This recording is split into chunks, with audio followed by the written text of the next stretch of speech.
I think in a lot of ways that Prince of Persia set a number of standards that showed what an action-adventure game could be. We mixed things nicely, so there's good thinking, good acrobatics, and a good mix of combat in there too. On top of that, we're bringing new abilities to the prince. Magic is a big part of the Prince of Persia concept. This isn't the Sands of Time, so there's a different magic. A lot of the magic powers in the Forgotten Sands have to do with the forces of nature. There are powers that will affect time, there's powers that relate to fire, the flow of water, that relate to earth.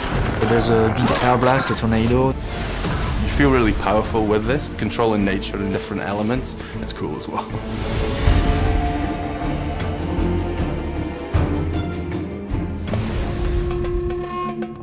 Razia is the name of the djinn. She's locked in this fountain. Jinns are creatures that are elemental. They showcase all the elements of nature.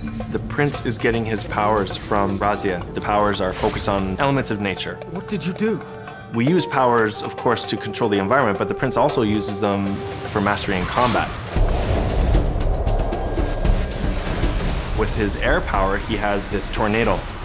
Enemies go flying off. The prince has the power we call dash. It allows him to leap 10, 15 feet to attack an enemy in air. We have a fire trail that the prince leaves behind him. Traps for his enemies in the middle of a combat.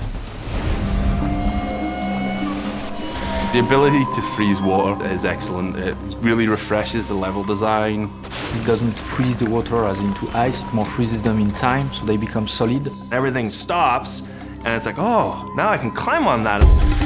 Wall run on a water wall, use water poles, columns and things like this.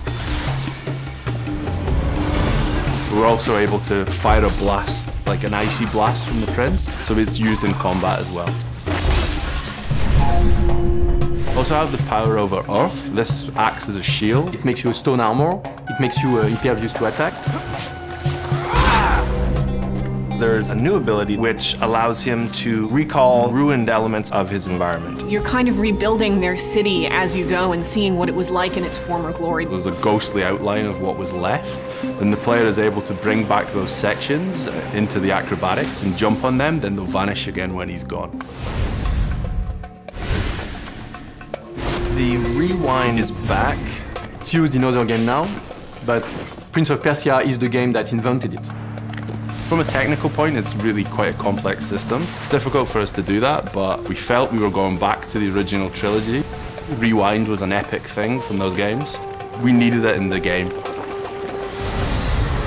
He's often going to be massively outnumbered through many of his fights. There's as many warriors as the grains of desert sand, so they're just everywhere. There's the bigger, stronger characters. Some of them are 30 feet tall. We have a final epic boss battle with an enemy that's absolutely massive.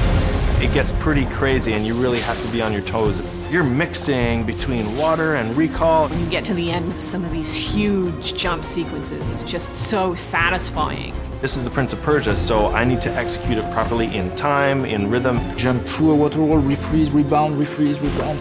Suddenly, the floor falls out from underneath you. It's like, whoo! Yeah, like that was really awesome.